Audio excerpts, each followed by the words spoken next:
Bonjour à tous, chers amis du signe du Verseau. Je vous propose cette guidance générale pour le mois de juin 2020. Donc c'est du général, prenez uniquement ce qui vous parle.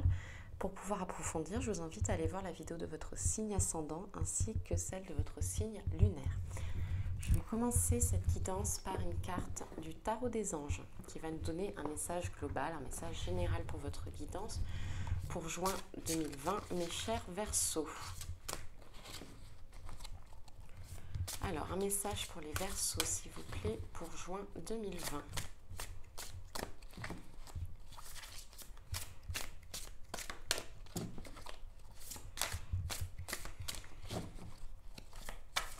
Hop, elle est tombée la carte, on va la lire tout de suite.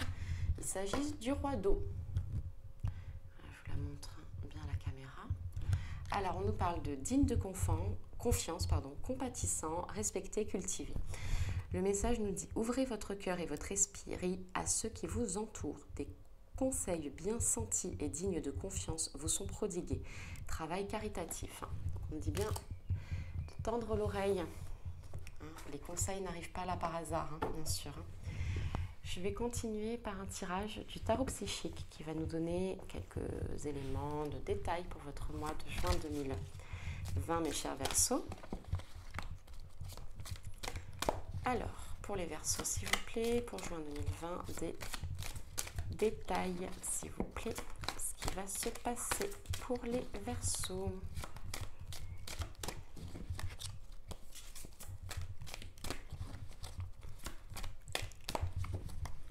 Alors, on va voir ce qu'on nous donne pour les Verseaux, s'il vous plaît.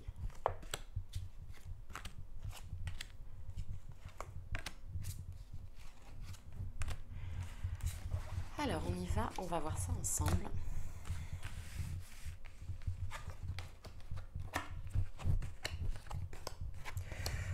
Ouh là là, alors, il va se passer de très belles choses pour vous. Alors, on commence par la carte de l'espoir.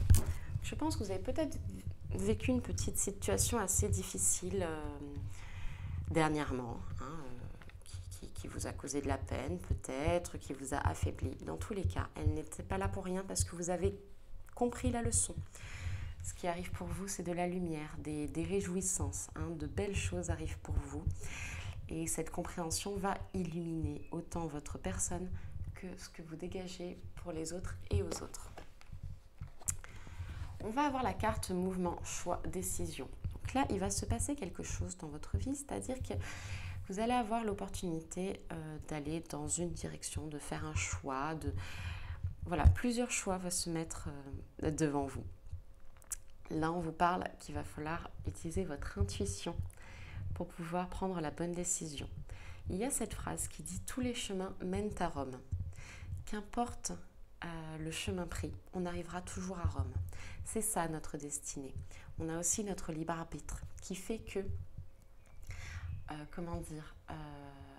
on peut se tromper de voie. Dans tous les cas, on reviendra toujours à notre destinée. Ça fait juste prendre un petit peu de retard uniquement. N'ayez pas peur des choix que vous faites. Dans tous les cas, faites-les, absolument. Osez bouger, osez aller de l'avant. On nous parle de force spirituelle. Je pense sincèrement que vous êtes... plus les cartes suivantes sont associées aussi vos guides. Je pense qu'ils commencent un petit peu à s'exciter derrière parce que vous ne voyez pas leur message, leur signe, leur synchronicité qui fait que ils vous protègent, ils sont là pour vous, ils vous guident aussi par rapport à ces choix. Écoutez-les, vos guides, posez-leur des questions, c'est important. On nous parle ensuite du chakra du troisième œil. Le chakra du troisième œil, c'est le 6e chakra qui est situé à l'intérieur de notre cerveau, entre nos deux sourcils. Il est associé à un organe réel qui s'appelle la glande pinéale. Donc là, on vous dit qu'il y a peut-être un blocage ici. Et c'est aussi pourquoi il y a peut-être cet appel de vos guides. Essayez de vous reconnecter à votre troisième œil. par des méditations, par écouter votre intuition, écoutez vos ressentis. Voilà, c'est vraiment quelque chose d'important. En tous les cas, il se peut aussi que ce soit une élévation de vos capacités parapsychiques, de votre intuition qui peut se développer. À vous de l'écouter. On nous parle ensuite d'union spirituelle. Il se peut que ce soit la rencontre de l'âme sœur, de la flamme jumelle. Donc attention, la flamme jumelle, c'est un très joli mot.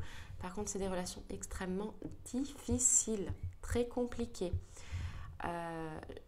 J'en vois beaucoup qui disent « Oui, mais moi, même si c'est compliqué, que je suis malheureuse, je reste avec cette personne parce que c'est ma flamme jumelle, on me l'a dit. » En fait, j'ai envie de vous dire, soyez heureux dans votre vie, tout simplement, que ce soit la flamme jumelle, votre...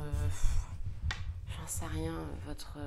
je sais même plus quoi dire comme exemple, parce que des fois, ça me sidère, en fait, d'entendre des choses comme ça. Si vous êtes malheureuse avec votre personne, que quelqu'un vous a dit que c'est votre flamme jumelle, on s'en fiche complètement, que ce soit votre flamme jumelle ou pas. Si vous êtes malheureuse, vous quittez cette personne. Vous allez ailleurs trouver votre bonheur. D'accord ?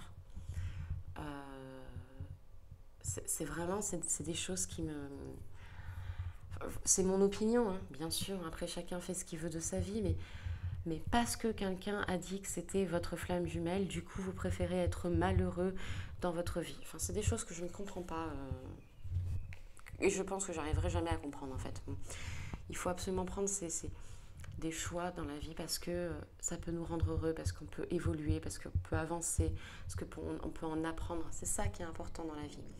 L'union spirituelle de cette carte aussi nous parle aussi peut-être d'une rencontre qui va nous faire aussi élever spirituellement. Donc, l'évolution spirituelle est propre à chacun. Cependant, on rencontre des personnes qui vont nous donner peut-être des messages, qui vont nous donner des clés importantes dans notre compréhension sur nous-mêmes. Voilà, c'est ça aussi que ça peut vous dire. On a aussi la carte de la passion enflammée. Pour les célibataires, il se peut en effet que ce soit cette rencontre qui déborde sur une passion enflammée. Pour ceux qui sont en couple, ça peut être un regain de passion. On voit bien un regain de passion lié aussi à l'intuition, parce qu'on voit bien qu'ici, au chakra du cœur de cette personne, on voit le vert en plus ici, il se forme un cercle jusqu'au chakra du troisième œil, voire aussi peut-être, non, c'est surtout le troisième œil. Bon, ça peut être aussi le chakra coronal. En tous les cas, il y a quelque chose de très très fort avec cette personne. La passion, je ne la vois pas que amoureuse. Il peut y avoir aussi une passion amicale qui fait que vous arrivez vraiment à quelque chose d'enflammé, de connexion absolue. Voilà pour vous. Je vais continuer cette guidance avec un tirage de l'oracle Béline qui va nous donner des éléments complémentaires sur votre mois de juin 2020 pour vous, mes chers Verseaux.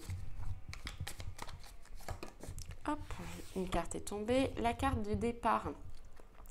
Un nouveau départ, un mouvement vers l'avant. Il y a des choses du passé qu'on laisse derrière soi parce que on prend un nouvel envol vers l'ailleurs. Il est indispensable de laisser le passé dans le passé. On ne peut plus rien y faire. Ça ne sert à rien. C'est uniquement perdre du temps que de se souvenir du passé. On peut avoir de la nostalgie heureuse. Nostalgie malheureuse, ça ne sert absolument à rien à part de se nourrir d'énergie négative. Alors, pour les Verseaux, s'il vous plaît.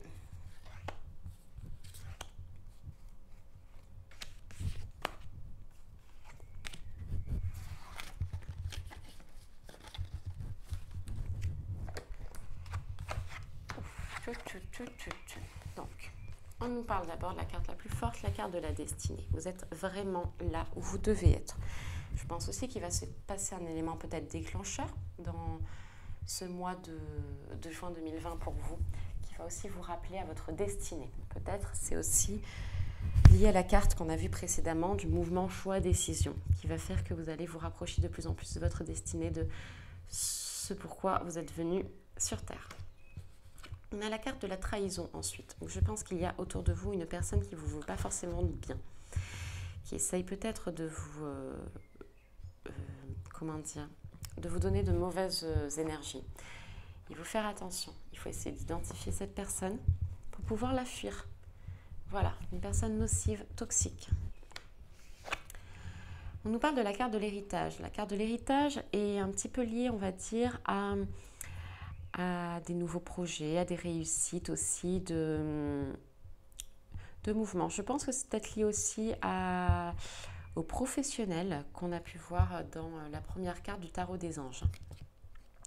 Ça peut aussi revenir à notre héritage, karmique. Voilà, des choses qui se répètent au sein de la famille, des choses comme ça. On a ensuite la carte de la paix, qui veut vraiment dire que vous retrouvez la paix avec vous-même, ce qui permettra aussi de retrouver la paix avec les autres. Vous avez enfin passé ce pacte avec vous-même, de vous faire la paix avec vous-même. Alors, je vais continuer avec une carte de message de l'esprit. Il s'agit d'un message de notre équipe céleste pour nous donner un message pour ce mois de juin pour vous les Verseaux. À prendre de la façon la plus simple. Ne réfléchissez pas trop. Laissez votre intuition aussi vous guider et vibrer par rapport à ce que cette carte vous dit. La carte est tombée pour vous les Verseaux. Il s'agit de synchronicité. C'est quelque chose que j'affectionne particulièrement, les synchronicités. Alors, on nous dit, remarques-tu les signes de synchronicité que le monde de l'esprit t'envoie en ce moment? Les personnes et les situations de ta vie n'apparaissent pas par coïncidence. En réalité, elles sont guidées vers toi par le monde de l'esprit pour t'aider, et ce, pour une raison bien particulière. Les premières synchronicités qu'on a l'habitude de voir sont être les heures miroirs, les heures jumelles. Essayez de vous renseigner là-dessus. Je sais que sur Internet, il y a beaucoup de définitions pour chaque heure spécifique ou quoi, par rapport aux anges, par rapport à je ne sais quoi et tout. C'est très bien, ça peut être utile certaines fois. Moi, ce que je vous invite à faire surtout, c'est à comprendre votre ressenti à ce moment-là. Ce que vous êtes en train de faire, ce à quoi vous êtes en train de penser. Essayez de le noter peut-être, essayez de vous concentrer sur ce ressenti à ce moment-là. Cette synchronicité n'est pas là pour rien, vraiment. Je vais continuer par une carte de l'oracle angélique. Donc ça, c'est un message de nos anges pour un message conseil, assez important. Pour vous, mes chers Verseaux, pour le mois de juin 2020, la carte veut sortir absolument. C'est l'ange de la pureté. Regardez-moi cette magnifique carte. Donc, il s'agit du numéro 34, si toutefois les chiffres et les nombres vous parlent. On nous parle d'enfants, d'innocence et de bonté. Je vais vous la lire tout de suite. Apprends de l'enfant, de son amour inconditionnel et de son innocence éternelle. Et souviens-toi de ta pureté originelle, celle de ton âme. Retrouve-la en toi, regarde le monde avec les yeux d'un enfant, pour voir l'amour et la beauté de la vie et en toute chose. Utilise le pouvoir et la puissance de la pureté. Elle est une fabuleuse armure qui te protège et ensoleille ta vie. Illumine de pureté tes pensées, tes gestes, tes actions, tes relations. Ton esprit en sera éclairé et tes décisions en seront facilitées. Expérimente constamment l'état de pureté pour ton plus grand bien et pour le bien de ceux qui t'entourent. Quand tu retournes à ta pureté, ton monde et tes relations y retournent aussi. Tu es cette âme immaculée de pureté, de bonté et d'amour. Admire les fleurs célestes de pureté dont ton âme est divinement parée. Qu'est-ce que c'est joli comme message. Alors, je terminerai cette guidance par une carte de l'oracle Réponse angélique. Donc, si actuellement vous êtes en train de vous poser une question, vous pouvez également mettre pause pour prendre le temps de vous poser cette question. L'oracle est censé répondre à votre question. Prenez vraiment cette réponse de la façon la plus primaire possible, c'est-à-dire vraiment essayer de faire parler votre intuition pour pouvoir associer cette réponse à votre question. Alors, une réponse angélique, s'il vous plaît, pour les Verseaux pour juin 2020. Une réponse angélique, s'il vous plaît, pour les Verseaux pour juin 2020. La réponse est tombée, on vous dit, demandez à vos anges. C'est vraiment en lien aussi avec tout le tirage et principalement aussi le tirage du tarot psychique qui disait qu'ils attendent que vous demandiez. Essayez de trouver la façon la plus préférable pour communiquer à vos anges. méditation, ressenti, autre, qu'importe. En tous les cas, la réponse, c'est demander à vos anges. Écoutez, je vous remercie. Je vous invite à vous abonner, à liker, à commenter. Je vous invite aussi à aller voir la vidéo de votre signe ascendant ainsi que la vidéo de votre signe lunaire pour avoir des messages complémentaires. Je vous remercie beaucoup et je vous dis à très bientôt. Au revoir.